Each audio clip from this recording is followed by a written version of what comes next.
आज हम आप लोगों के लिए लेकर आए हैं मैथ का लेसन प्लान संख्या है हमारी 5 और आज का हमारा टॉपिक है त्रिभुज ट्राइंगल। तो इस तरह से हमने अपने लेसन प्लान बनाते समय एंट्री करेंगे। सबसे पहले विषय लिखेंगे गणित, फिर उसके बाद प्रकरण क्या है हमारा आज त्रिभुज, दिनांक, कक्षा एंड कालांश। फिर हमारे आते हैं सामान्य उद्देश्य। तो मैंने यहाँ पर 4 सामान्य उद्देश्य लिखे हैं कि छात्रों को वैज्ञानिक गतिविधियों को आधार बना करके नैतिकता, मूल्य व दृष्टिकोण को उत्पन्न करना। सेकेंड है छात्रों को सीखने के दौरान सक्रिय रखना व उनमें स्थानात्मकता का विकास करना। थर्ड है कि छात्रों में समस्या समाधान की समझ को विकसित करना। फोर है हमारा छात्रों में वैज्ञानिक विधियों द्वारा प्रतिदिन की समस्याओं का समाधान करना।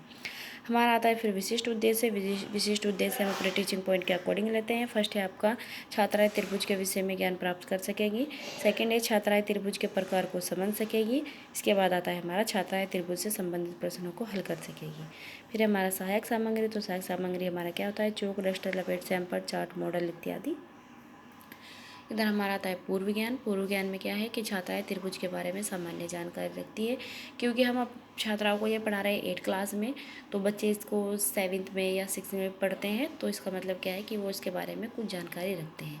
फिर आता है हमारा प्रस्तावना प्रश्न। तो प्रस्तावना प्रश्न में हमारे 3 कॉलम बनते हैं, क्रम संख्या, छात्राध्यापक कथन एंड छात्रा उत्तर।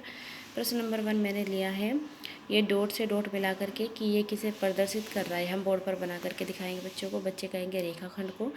सेकंड क्वेश्चन है रेखाखंड कितने बिंदुओं से मिलकर बना होता है, बच्चे कहेंगे 2 बिंदुओं से। फिर हम कहेंगे 2 में 1 जोड़ने पर कितना प्राप्त होता है, बच्चों का आंसर होगा 3। फिर हम कहेंगे 3 रेखाखंडों से घिरी बंधा करते हुए क्या कहेंगे, तो बच्चों का आंसर होगा त्रिभुज। अब हम बच्चों से पूछेंगे त्रिभुज के क्या क्या गुण होते हैं, तो बच्चों के लिए समस्यात्मक प्रश्न हो जाए। फिर आता है हमारा उद्देश्य कथन। छात्राओं आज हम त्रिभुज के बारे में अध्ययन करेंगे।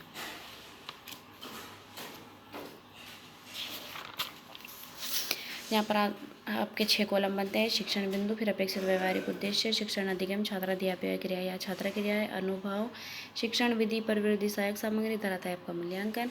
तो यहाँ पर हमारा सबसे फर्स्ट पॉइंट है त्रिभुज। इस कॉलम में हम लिखेंगे सेकंड में कि छात्राएं त्रिभुज के विषय में ज्ञान प्राप्त कर सकेगी। फिर यहाँ पर हमारा आता है विकासात्मक प्रश्न। तो हमने यहाँ पर बच्चों को त्रिभुज बना करके दिखाया है कि बच्चों ये क्या है, तो बच्चे बताएंगे त्रिभुज। फिर हम पूछेंगे कि त्रिभुज के बारे में बताइए, तो बच्चों के लिए समस्यात्मक प्रश्न हो जाएगा, जहाँ पर हमने बच्चों से क्वेश्चन किया है कि त्रिभुज बना करके बच्चों ये क्या है, तो ये हमारा प्रश्नोत्तर प्रवृत्ति हो जाएगी। फिर जब हम बच्चों से क्वेश्चन करेंगे कि त्रिभुज के बारे में बताएंगे, तो ये हमारी व्याख्यान विधि हो जाएगी, क्योंकि बच्चों को इसके बारे में नहीं पता है, अब हम बताएंगे। तो छात्राध्यापक का कथन लिखेंगे। अब इसमें हम बताएंगे बच्चों को कि त्रिभुज एक बंधाकृति होती है जो 3 रेखाखंडों के मिलने से बनती है। त्रिभुज में 3 भुजा, 3 शीर्ष और 3 कोण होते हैं। त्रिभुज के भीतरी कोणों को अंतः कोण कहते हैं और त्रिभुज के तीनों कोणों का योगफल कितना होता है, 180 डिग्री होता है। फिर ये यहाँ पर हमने बच्चों को त्रिभुज बना करके दिखाया है। त्रिभुज ABC है ये, और कोण A प्लस कोण B प्लस कोण C, तीनों कोणों का योग कितना होता है, 180 डिग्री होता है। यहाँ पर हम लिखेंगे कि छात्राएं ध्यानपूर्वक सुनेगी, समझेगी, वैसे हम पठ कार्य को अपनी कॉपी में नोट करेगी। फिर यहाँ पर आता है आपका प्रदर्शन विधि, कि हमने बच्चों को मतलब जिस तरह से कोई भी रियल ऑब्जेक्ट हम बच्चों को दिखा सकते हैं त्रिभुज के बारे में, या फिर चार्ट।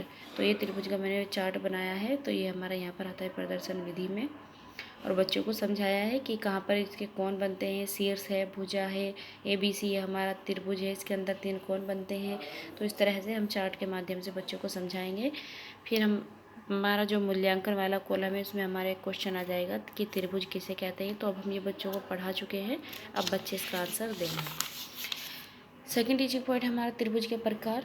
फिर इस कॉलम में हम लिखेंगे कि छात्राएं त्रिभुज के प्रकारों के बारे में समझ सकेगी। फिर हमारा यहाँ पर आता है विकासात्मक प्रश्न। तो बच्चों से अब हम एक क्वेश्चन और करेंगे कि त्रिभुज के तीनों कोणों का योग कितना होता है। तो बच्चे हम बता देंगे, क्योंकि हम बच्चों को पढ़ा चुके हैं, बच्चे बताएंगे 180 डिग्री होता है। सेकंड क्वेश्चन है हमारा त्रिभुज के प्रकारों का वर्गीकरण कितने रूपों में किया जाता है, ये बच्चों के लिए समस्यात्मक प्रश्न हो जाएगा। फिर आता है हमारा छात्राध्यापिका कथन। अब हम बच्चों को बताएंगे, विधि हमारी हो जाएगी व्याख्यान विधि।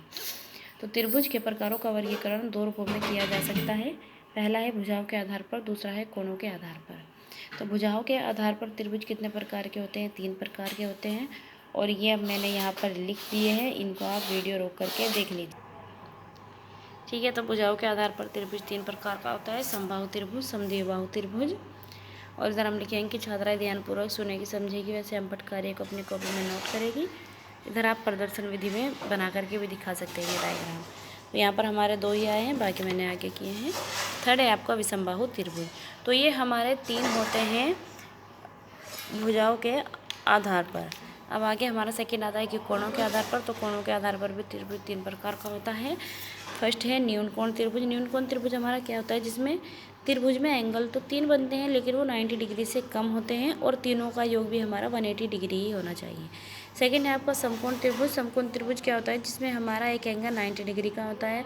थर्ड है हमारा अधिक कोण त्रिभुज। अधिक कोण त्रिभुज का मतलब कि जिसमें हमारा एक एंगल 90 डिग्री से अधिक हो, तो वो हमारा अधिक कोण त्रिभुज कहलाता है। फिर इधर हमारा मूल्यांकन प्रश्न है, इसमें हम लिखेंगे कि भुजाओं के आधार पर किन्हीं 2 त्रिभुजों के नाम बताइए। तो बच्चे अब इसका आंसर देंगे। फिर हमारा आता है आदर्श प्रश्न। अब हम बच्चों से क्या करेंगे, क्लास में 2 प्रश्न कराएंगे। इस कॉलम में हम लिखेंगे कि छात्राएं त्रिभुज से संबंधित प्रश्नों को हल कर सकेगी। और ये हमने यहाँ पर बच्चों से प्रश्न पूछे हैं कि त्रिभुज ABC में कोण C का मान बताइए। तो त्रिभुज ABC में कोण C का, तो कोण A का कितना है 40 डिग्री, कोण B का कितना है 120 डिग्री। तो हमको निकालना है कोण C का। तो किस तरह से हम निकालेंगे, त्रिभुज के तीनों कोणों का योग होता है 180 डिग्री। तो जब हमको 2 कोण दिए गए हैं तो 40 डिग्री प्लस 120 डिग्री प्लस कोण C is equal to 180 degree. तो अब हम क्या करेंगे, इन दोनों को 40 डिग्री एंड 120 डिग्री को प्लस करेंगे और 180 में से माइनस कर देंगे। सेकेंड है हमारा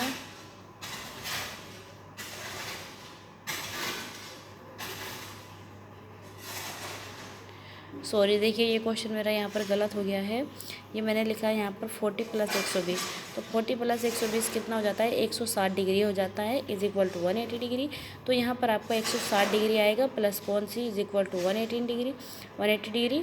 इसके बाद कोण C में से हम 180 डिग्री में से क्या करेंगे 160 घटाएंगे। ये मैंने यहाँ पर प्लस करने में गलती कर दी। तो 160 माइनस करेंगे, आपका यहाँ पर आएगा 20 डिग्री। तो आपका जो कोण C आएगा वो 20 डिग्री का आएगा। सेकंड है आपका त्रिभुज ABC में कोण A का मान बताइए। तो यहाँ पर त्रिभुज ABC है, अब हमको इसमें कोण A का मान ज्ञात करना है। इसी तरह से होगा सेम, इन 2 कोणों को प्लस करके आपको कोण A निकाल लेना है। इधर हम लिखेंगे कि छात्राएं सुनेगी, समझेगी व स्वयंपट कार्यों को अपनी कॉपी में नोट करेगी। विधि हमारी क्या हो जाएगी, निगमन विधि। फिर यहाँ पर है आपका 4 अभ्यास प्रश्न। तो छात्राएं त्रिभुज से संबंधित प्रश्नों को स्वयं हल कर सकेगी।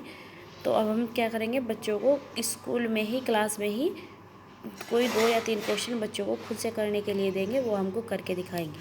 तो मैंने फर्स्ट क्वेश्चन लिया है, त्रिभुज ABC में कोण B व कोण C का मान बताइए। बच्चे इसको बताएंगे। सेकेंड है त्रिभुज ABC में कोण C का मान ज्ञात कीजिए। तो इनको बच्चे ही करके दिखाएंगे। अब हमको यहाँ पर हम लिखेंगे छात्रा प्रश्नों को अपनी उत्तर पुस्तिका में नोट करेगी। ये हमारे क्या हो जाएगी, अभ्यास कार्य। अब हमारा आता है पुनरावृत्ति प्रश्न। प्रश्न नंबर 1 है कि खाली स्थान भरिए। तो बच्चे से हम रिक्त स्थान पूछेंगे कुछ। समबाहु त्रिभुज का प्रत्येक कोण डैश अंश का होता है। सेकेंड है कि वह त्रिभुज जिसमें सभी कोण 90 डिग्री से कम है डैश त्रिभुज कहलाते हैं। सेकेंड है हमारा सत्य या असत्य बताइए, यानी कि ट्रू फॉल्स।